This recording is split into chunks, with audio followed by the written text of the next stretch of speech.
Hola, buenos días. Vamos a dar inicio con nuestra clase de hoy. Estamos en el capítulo 11, Dios o el ego, en la introducción, en la página 214 del libro de texto de un curso de milagros. Hemos estado estudiando, ya llevamos 3 clases, con esta van a ser 4 clases, estudiando la introducción del capítulo 11, que es Dios o el ego. En la primera clase hablamos acerca de las pruebas que necesitamos nosotros para decidirnos qué sistema de pensamiento es el que queremos que nos guíe, que la manera adecuada que nosotros queremos utilizar para mirar al mundo, para mirar nuestras situaciones y para mirarnos a nosotros mismos. En la segunda clase hablamos acerca de quién creó al ego y nos dimos cuenta que pues quien creó al ego ha sido el Hijo de Dios. El Hijo de Dios quería tener una experiencia en forma de juego, de ser distinto de lo que es, de su perfección, de su invulnerabilidad, de su belleza, y entonces no pues fabricó un mundo en el que existe virtualmente, digamos, o ilusoriamente, todo lo contrario. Y la clase de la semana pasada, en donde estuvimos hablando acerca de las leyes mentales, la manera en las que puede funcionar la mente. La mente puede funcionar de dos maneras, o está proyectando o se está extendiendo a sí misma. Hoy vamos a continuar, estamos en el párrafo 3 de la introducción del capítulo 11, pero pues vamos a leer todo el capítulo porque hoy el temita que vamos a desarrollar hoy es bien cortito, es solamente para terminar con la introducción, ¿ok? Pero es importante que tengamos claro de lo que se trata este capítulo, que es: vas a decidirte por Dios o el ego. Así se llama el capítulo, Dios o el ego. Y hemos venido comparando estos sistemas de pensamiento desde la clase, desde hace 3 clases, para poder tomar una decisión, porque este capítulo es para tomar una decisión de hacia qué sistema de pensamiento voy a dirigirme o quiero que sea dirigida todas mis facultades mentales, que son la memoria, la atención, la comunicación, el aprendizaje, la fe, todo esto hacia qué sistema de pensamiento se va a dirigir. Y sobre todo que entendamos quién es nuestro autor. ¿Quién es nuestro autor? Vamos a seguir nosotros con esa incesante búsqueda de fabricar un personaje, o vamos a permitir que sea la voz de Dios o el Hijo de Dios el que se exprese a través de este cuerpo. Entonces, estamos capítulo 11, Dios o el ego, introducción. ¿Ok? Vamos a leer desde el párrafo 1. Dice el maestro: o Dios está loco o bien es el ego el que lo está. Si examinas imparcialmente las pruebas, que las vimos en hace 3 clases, que ambas partes presentan, te darás cuenta de que eso tiene que ser verdad. Ni Dios ni el ego proponen un sistema de pensamiento parcial. Ambos sistemas son internamente coherentes, aunque diametralmente opuestos en todo, de tal modo que una lealtad parcial es imposible. O sea, cuando estamos hablando de lealtad, es que todas tus facultades, las que acabamos de hablar acerca de la atención, el aprendizaje, la fe, la memoria, la comunicación, todo se aboca a un sistema de pensamiento o a una manera de pensar. Recuerda también que sus resultados son tan diferentes como sus cimientos, y que sus naturalezas fundamentales son fundamentales y reconciliables, no pueden ser reconciliadas alternando entre ellos. Nada que esté vivo es huérfano. O sea, tú sigues siendo hijo de tu padre, tú sigues teniendo autor, tu padre sigue siendo la fuente, pues la vida es creación. Por lo tanto, toda decisión que tomas es inevitablemente, invariablemente, la respuesta a la pregunta: ¿quién es mi padre? Y serás fiel, o sea, todas tus facultades mentales servirán al padre que elijas. Y en el párrafo 2 dice: ¿qué le dirías, no obstante, a alguien que creyese que esta pregunta realmente entraña conflicto? Si tú concebiste al ego ¿Cómo habría podido el ego concebirte a ti? Y esto ya lo hablamos en la segunda clase de quién creó al ego y ya determinamos que quien lo creó es el Hijo de Dios. Entonces aquí quien manda es el Hijo de Dios. Cuando el ego me está alterando, me está desesperando y me está amenazando en la mente, es porque yo no me estoy identificando con mi verdadera identidad y estoy identificada con un cuerpo que es al que el ego maltrata.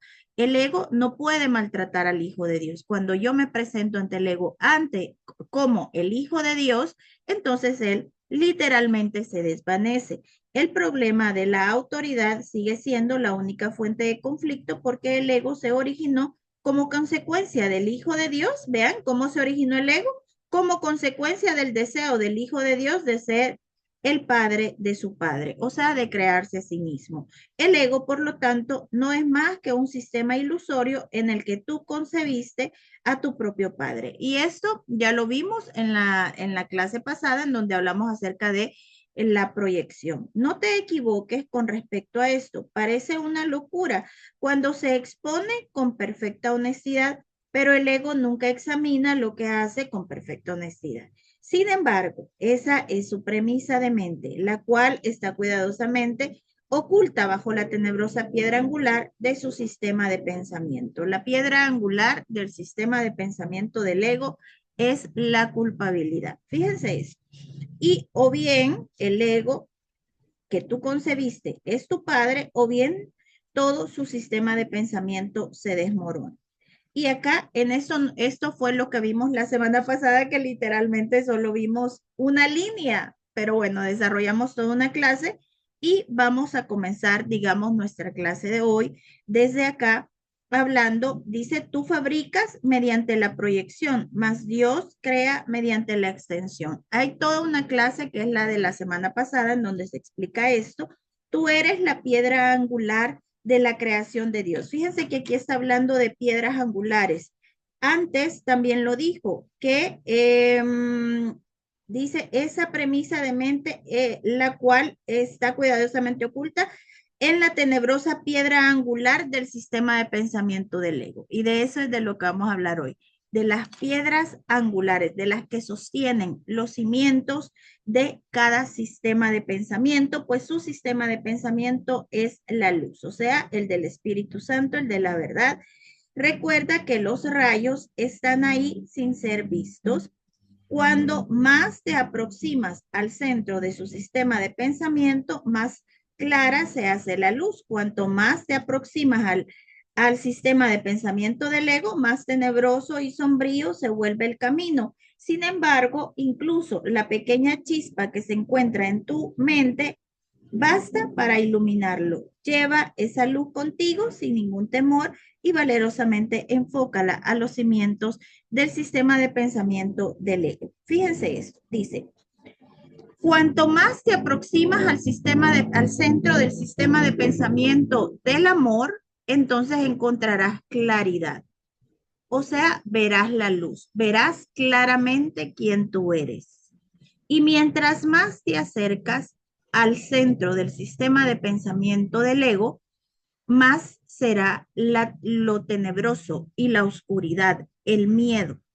Ahora, la semana pasada estuvimos hablando acerca de la extensión y de la proyección y hablamos de lo que hace real al sueño, y lo que hace real al sueño dentro del nivel físico, ¿ok? Vean esto, lo que hace real esta experiencia, o que yo no tenga claridad de quién es mi padre, de quién soy yo, de qué es el mundo, de qué no tengo, o sea, yo vivo. ¿Qué quiere decir que no hay claridad? Que tengo una experiencia reactiva. Las personas con niveles de conciencia básicos reaccionan, o sea, tienen experiencias o situaciones en donde los resultados son automáticos. ¿Qué quiere decir esto? Que no hay un control y que el sistema de pensamiento del ego tiene completamente apoderado a ese aspecto de la afiliación.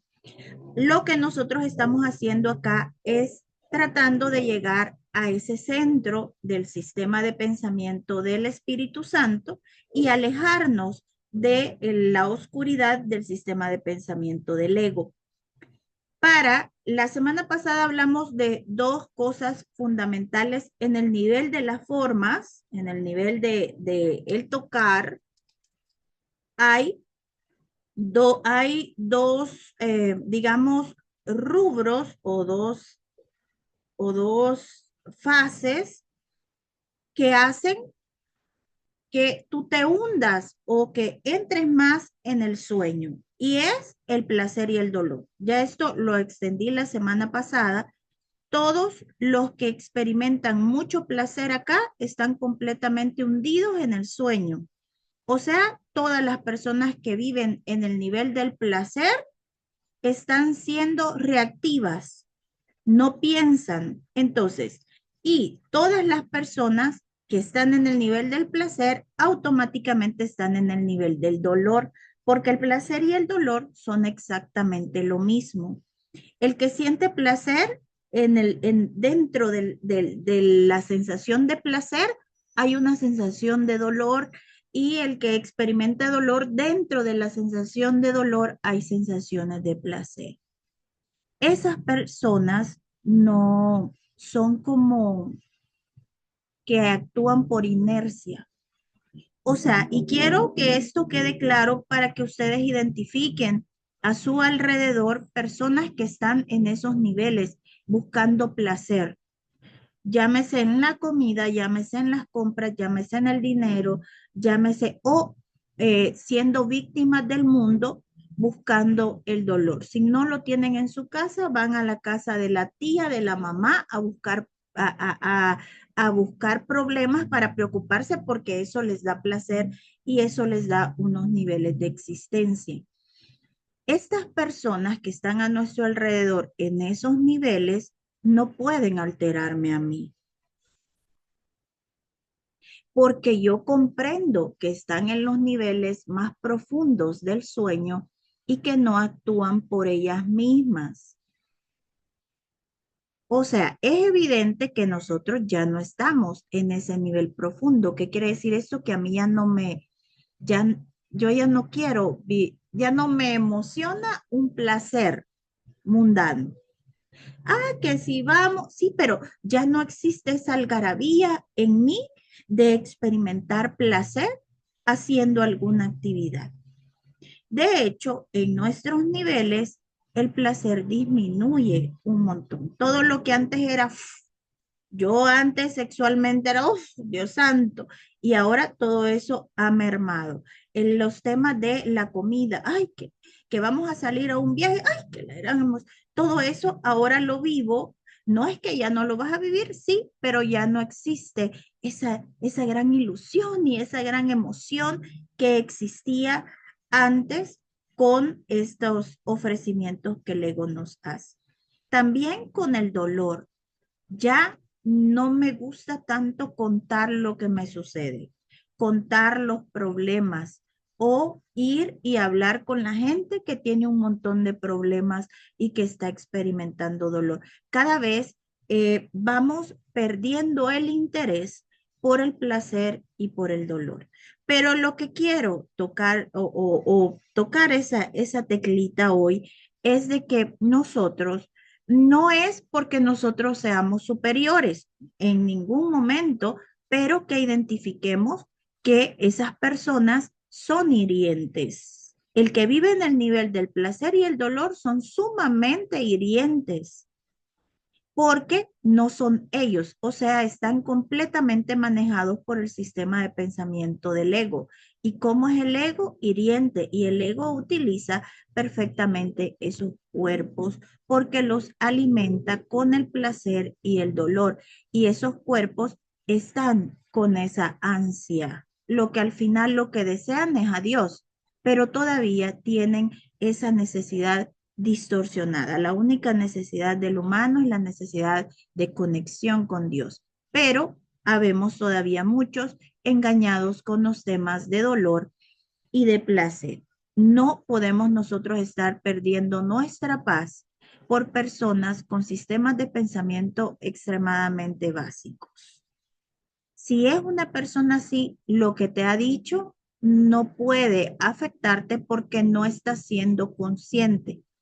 Es como que te acercas y te acercas y ¡ah! Date. Es como, no, recuerden que los niveles de placer y dolor tienen un propósito que es la separación. Mantenerte alerta, mantenerte ansioso, mantenerte. Entonces, con esas personas no se puede tener, digamos, no puedo esperar de ellas conciencia, no puedo esperar de esas personas, no, tenemos que ser conscientes de lo que hay ahí y por supuesto reconocer al Hijo de Dios en cada uno de estos aspectos. Ahora, estamos hablando de la piedra angular de cada uno de los sistemas de pensamiento. Dice el maestro que la piedra angular del sistema de pensamiento del espíritu eres tú, es su hijo. Y entonces dice, bueno, vamos a leer aquí. Dice el maestro, ok, tú fabricas mediante la proyección, mas Dios crea mediante la extensión. Tú eres la piedra angular de la creación de Dios, pues su sistema de pensamiento es la luz. Recuerda que los rayos están ahí sin ser vistos. Ok, los rayos es claridad. Los rayos es ¿cómo percibo un rayo yo? Cuando, por ejemplo, llega un rayito de luz cuando yo hago las lecciones y, por ejemplo, digo, descanso en Dios. Estoy eternamente sostenida por... Todos esos son rayitos que emanan de la verdad. Todo ese conocimiento, todo eso que llega a tu mente para elevar tus niveles, esos son los rayos y toda esa verdad de lo que el Hijo de Dios es, permanece ahí. De lo que habla el maestro de los rayos, el rayo se expresa. El rayo no es como una llama, bueno, es como un impulso. Entonces, toda esa verdad está dentro de nosotros. ¿Dónde? En un recuerdo ancestral de lo que verdaderamente somos. El, el, el centro o la base del sistema de pensamiento del ego es la culpabilidad. Y ahorita les estoy hablando yo de personas que tienen niveles de conciencia extremadamente básicos. ¿Cómo dijimos que los íbamos a identificar? Porque todavía viven en el nivel del placer y el dolor. Te va a hablar de lo que es placentero y te va a hablar de lo que es doloroso. Entonces, todas estas personas tienen todo para ser culpables. La culpabilidad es la piedra angular del sistema de pensamiento del ego, o digamos, es la base, es el cimiento del sistema de pensamiento del ego, lo que sostiene la estructura. Cuando, para que el ego exista, ya lo hablamos la semana pasada, en el nivel de la forma debe haber placer y dolor y en el nivel mental deben haber tres premisas, que era una, que lo que Dios ha hecho puede ser cambiado, que tú te puedes crear a ti mismo, o sea que yo soy mejor si estudio, yo soy mejor si soy profesional, o sea que yo tengo algo que pueda hacer o agregar a mi personaje para que sea distinto a otro. A eso se refiere cuando dice tener la creencia de que tú te puedes crear a ti mismo, es que haciendo algo aquí, tú puedes aportarle valor a la imagen que proyectas. Y además que tú te puedes hacer cargo de algo aquí. Ya vimos a las personas, y ahorita estamos viendo hacia afuera, a las personas que viven en los niveles del placer y el dolor. Ahora observemos que es un nivel más profundo que siento que de alguna manera nosotros estamos yendo y viniendo en este nivel, en este proceso de eh, transición que estamos experimentando. Ya los niveles de dolor y placer siento que están bastante superados, pero nosotros todavía tenemos ideas de que podemos hacernos cargo de algunas cosas, de que yo puedo mejorar si yo estudio esto, de que yo puedo aprender algo más si yo hago esta otra, de que yo puedo ser mejor persona, de que yo puedo evolucionar si tengo, por ejemplo, estudios espirituales. Hay todavía esa creencia en nuestra mente. Hay una que está bastante trabajada, que es la idea de que lo que Dios creó no se puede cambiar. Eso una base, una creencia en el sistema de pensamiento, en la manera de pensar. Cuando tú estás en los niveles del ego, lo que es real para ti es la ilusión, el sueño, y o sea, ahí está completamente distorsionado todo lo que Dios ha creado. Y el maestro dice, sin estas premisas no puede haber ego.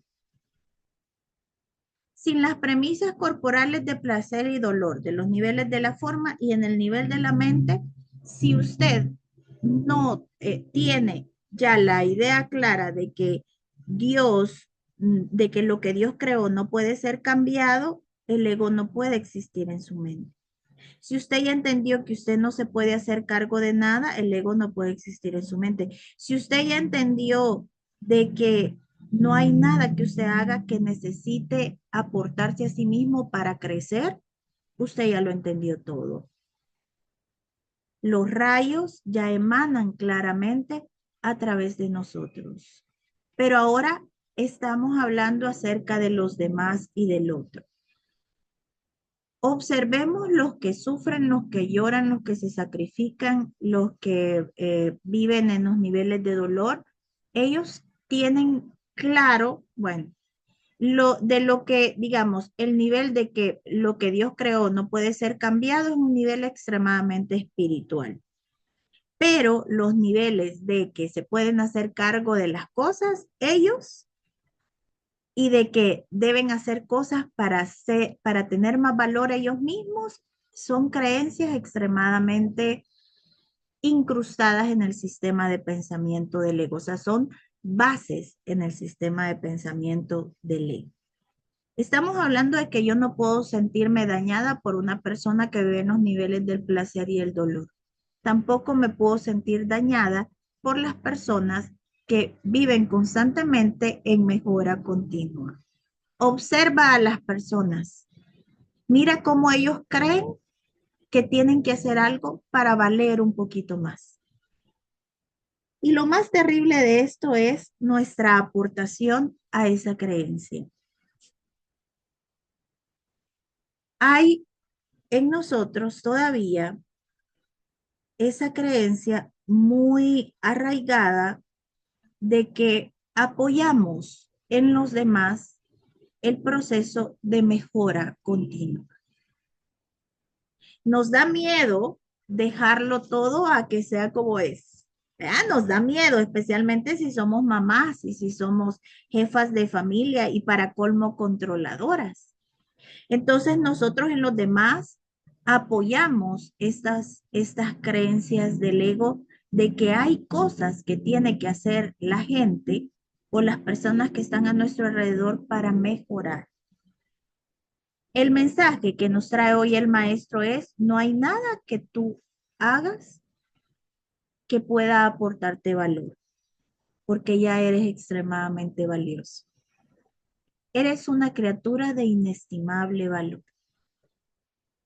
Y el reto, de alguna manera, que el maestro nos trae hoy es, ¿qué tal si dejas de presionar al mundo que sea mejor persona, que sea mejor estudiante, que sea mejor trabajador? Y quiero que sientan lo que se siente, porque lo que se siente cuando nosotros entramos en esto y el maestro viene y nos dice, alto ahí.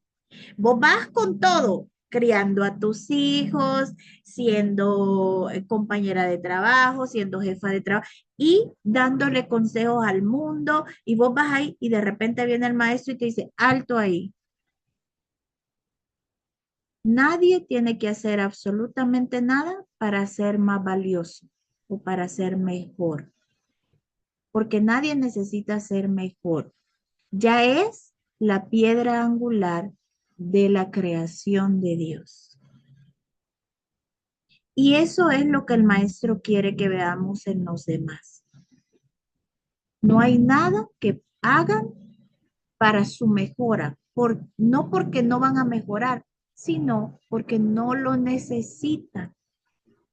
Y eso es lo que nosotros debemos transferir al mundo. Ese, esa mirada nuestra de hacia nuestros hijos, hacia nuestro esposo, hacia nuestros sobrinos, hacia nuestra familia de así como eres, eres perfecto.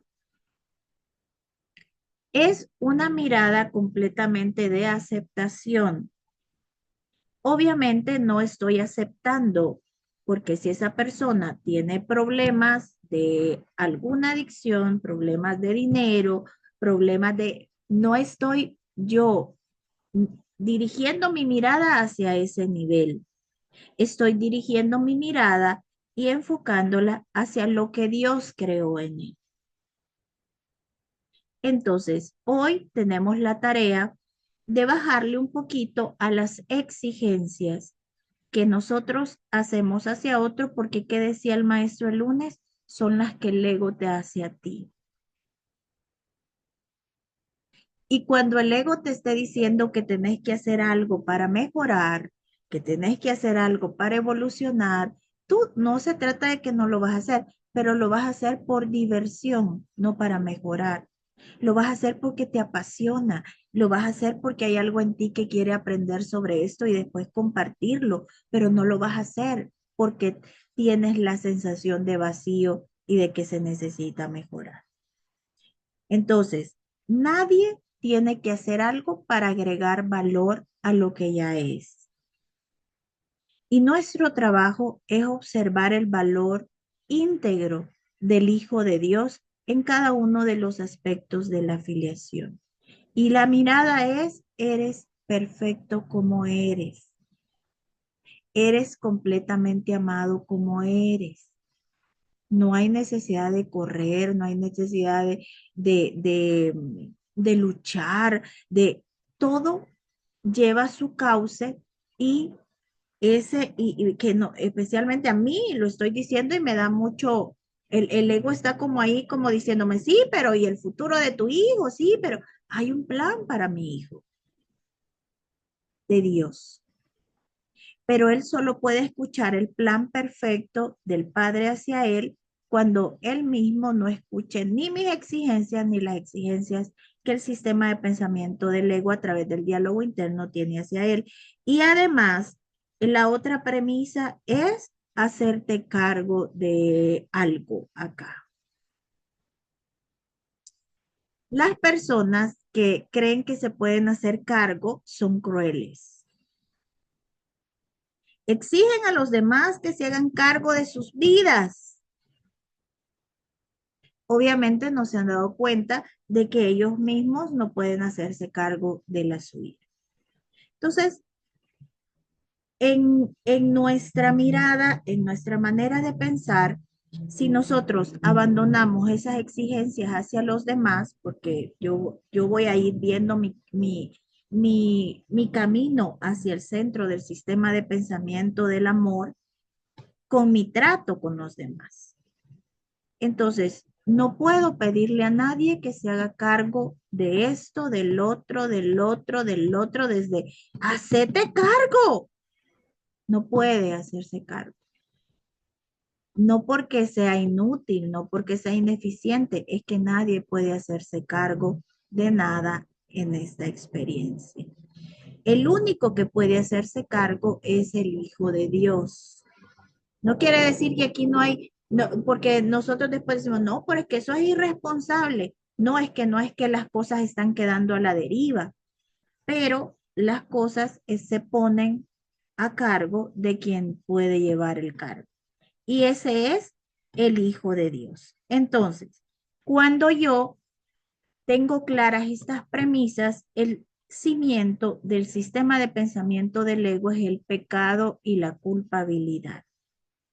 ¿Qué quiere decir pecado? En un curso de milagros significa ajuste.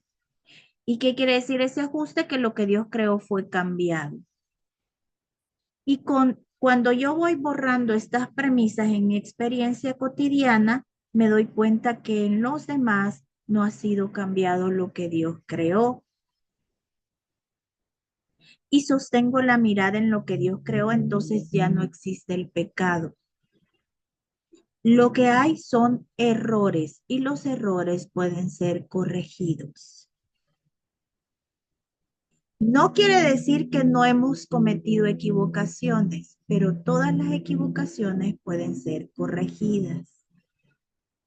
Observen la diferencia del pensamiento de ajuste radical de pecado que tiene el ego. El pecado es pecado imborrable y ahora vas a pagar por ese pecado. Yo diciéndole al mundo, hiciste esto y ahora vas a pagar por esto y esto y esto y esto. O estoy viendo eso como una equivocación corregible. Esa debe ser nuestra mirada para que el cimiento del sistema de pensamiento del ego quede completamente borrado. Y es, el mundo no comete pecado, comete errores. Y los errores pueden ser corregidos. El mundo no comete, no son culpables de lo que hacen, lo que hay son equivocaciones y las equivocaciones pueden ser corregidas. Estas errores y estas equivocaciones nunca son corregidas por quien las hizo. Si alguien cometió errores de tu alrededor, pueden ser tus hijos, puede ser tu esposo, puede ser quien sea, no lo va, no escuchen, son errores corregibles, pero la corrección no le corresponde a quien hizo el acto. La corrección le corresponde al espíritu. ¿Quién va a corregir el error que cometió tu esposo? El espíritu. ¿Quién va a corregir el error que cometió tu hijo? El espíritu. ¿Quién va a corregir el error que cometiste tú o la equivocación? El espíritu. ¿Por qué? Porque aquí nadie está a cargo de nada. Todo está a cargo del Hijo de Dios que se representa acá a través del Espíritu Santo. Entonces, el cimiento del sistema de pensamiento del ego es la culpabilidad y es dice el maestro, una base invulnerable de la estructura. Si yo estoy en ese nivel del placer, del dolor, la culpabilidad va a ser inamovible. Pero en los niveles en los que nosotros estamos, ya eso se derrumba, se desmorona. Y dice el maestro, lleva esa luz contigo sin ningún temor, esa claridad de la que estamos hablando ahora, llévala contigo sin ningún temor y valerosamente enfócalos a los cimientos del sistema de pensamiento del ego, o sea, a la culpabilidad. Los culpables se han equivocado y esas equivocaciones todas pueden ser corregidas por el espíritu. Nadie puede corregir errores dentro de la forma. Estate dispuesto a juzgarlo con absoluta honestidad. Pon al descubierto la tenebrosa piedra angular de terror sobre la que descansa y sácala a la luz. Ahí verás que se basaba en la insensatez y que todos tus miedos eran infundados. ¿Por qué? Porque tenías miedo de cometer errores, porque creías que vos los tenías que pagar por ellos y después corregirlos, pero no, ahora le permites al mundo que se equivoque porque el espíritu está listo. Dice que tiene un borrador, como era un borrador galáctico, ya no me acuerdo, para borrar el pecado. Entonces, todos los errores de los demás, yo no voy a pedirles a ellos que los corrijan. Voy a ir al espíritu a que corrija mi manera de ver, o sea, el error. Y dice en el 4, hermano mío, tú eres la parte de Dios y parte de mí. Cuando por fin hayas visto los cimientos del ego sin acobardarte, Exacto, borrador cósmico. Gracias, amiga, te amo. Exacto. El Espíritu Santo dice en la vía de la maestría que tiene un borrador cósmico para borrar la culpabilidad. Y entonces dice, cuando por fin hayas visto los cimientos del ego sin acobardarte, porque son tremendos, habrás visto también los nuestros. Vengo a ti de parte de nuestro Padre a ofrecerte todo nuevamente. No lo rechaces a fin de mantener oculta la tenebrosa piedra angular de protección que te ofrece, no te puede salvar. O sea que el ego te ofrece, no te puede salvar. Yo te daré la lámpara y te acompañaré. No harás el viaje solo. Te conduciré, dice el Maestro Jesús, hasta tu verdadero Padre, quien como yo tiene necesidad de ti. ¿Cómo no ibas a responder jubilosamente a la llamada del amor? Y ahora vamos a ver el cimiento del sistema de pensamiento del Espíritu Santo es la voluntad de Dios. Y la voluntad de Dios es que seas eternamente amado. El cimiento del sistema de pensamiento del Espíritu Santo es la santa voluntad del Padre. ¿Qué es el cimiento? Es la base invulnerable que sostiene la estructura. La base invulnerable que sostiene la estructura del sistema de pensamiento al cual estamos viendo es el deseo de Dios para ti. Ese deseo de Dios para ti es invulnerable e inquebrantable, no se mueve y es eterno. Y es que seas eternamente amado, feliz, respetado y que nunca necesite, de que el Hijo de Dios nunca necesite absolutamente nada y sea completamente inocente. Cuando tú aceptes esto para ti, podrás aceptarlo para todos los que están a tu alrededor y podrás ver en lo que antes veías un error incorregible, un error que va a traer tantas consecuencias. Verás un error corregible por el Espíritu. El Espíritu es el encargado de todo acá, de borrar, de hacer, de traernos, de llevarnos, de hablarnos. Y nos vamos a quedar hasta aquí. El cimiento del ego es la culpabilidad. Dentro de esos niveles de placer, de dolor, de que yo me hago cargo, de que yo me puedo hacer algo para tener más valor, la culpabilidad es cruel y es inamovible. Ahí ellos están atrapados en esos niveles. Pero nosotros que nos estamos moviendo, estamos en transición hacia el cimiento del sistema del Espíritu Santo, pues nos está llevando a esta nueva manera de pensar inamovible en la que no importa lo que veamos, seguiremos manteniendo la visión de Cristo o la mirada de Cristo o expandiendo el amor a través de saber que sigo siendo tal como Dios me creó, lo que Dios creó no puede ser cambiado y que soy literalmente el deseo de Dios. El deseo de Dios que es que yo sea eternamente inocente y que nunca experimente dolor ni sufrimiento ni necesidad alguna. Esa es la mirada que yo debo traer al mundo y expandirla y transportarla y llevarla a todos los aspectos de la afiliación. Así es que bueno, nos quedamos hasta aquí y nos vemos la próxima semana que ya vamos a comenzar con el tema de los regalos de la paternidad. Bye.